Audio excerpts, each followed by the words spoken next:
शुभ सकाळ। मी आज बनवत आहे गुळाचा शिरा। त्यासाठी मी कढईमध्ये 2 चमचे तूप टाकलं आहे रवा भाजण्यासाठी आणि दुसरीकडे मी गुळ विरघळायला ठेवत आहे, कारण की गुळाचा शिरा बनवत आहे, त्यामुळे गुळाचे पाणी मी दुसरीकडे उकळायला ठेवत आहे। आणि आता 1 वाटी रवा मी घेत आहे। हे बघा, मी गुळाचे पाणी दुसरीकडे ठेवले आहे गुळ विरघळायला। आणि आता मी याच्यामध्ये साधारण 1.5 ग्लास पाणी टाकलं आहे। आता हे उकळेल तोपर्यंत मी रवा भाजून घेते।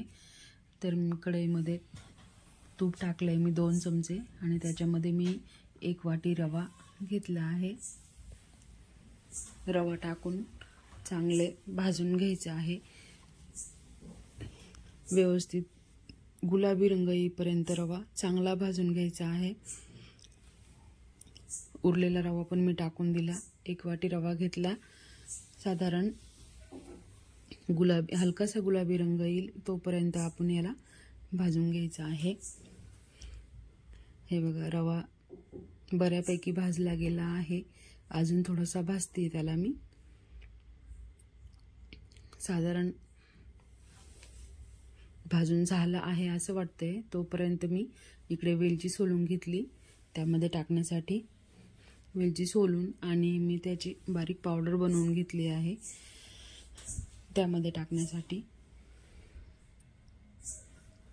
हे बघा, आपला रवा चांगला भाजून झाला आहे। आणि आता यामध्ये मी जे गुळाचे पाणी केले होते ते उकळवून आणि गाळून घेतले आहे, कारण की बऱ्याचदा गुळामध्ये काहीतरी थोडंफार निघते, त्यामुळे मी ते पाणी गाळून घेतले आहे आणि सर्व पाणी याच्यामध्ये ओतले आहे।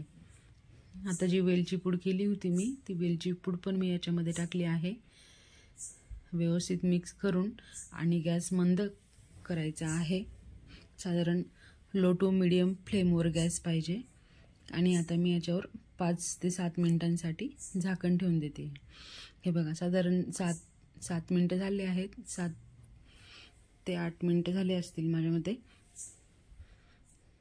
आपला शिरा व्यवस्थित रेडी आहे। आता मी याच्यामध्ये बेदाणे टाकत आहे।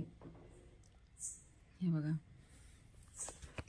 बेदाणे टाकायचे आणि व्यवस्थित मिक्स करून घ्यायचं। एकदम मोकळा झालेला आहे शिरा। सकाळच्या नाश्त्याला झटपट होणारी रेसिपी आहे आणि सोपीही आहे।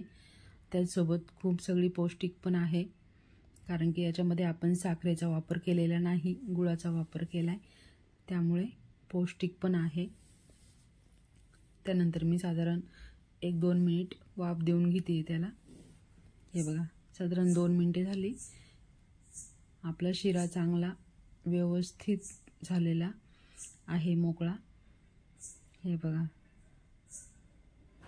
व्यवस्थित मोकळा झालेला आहे। चला, आपला सकाळचा नाश्ता रेडी आहे।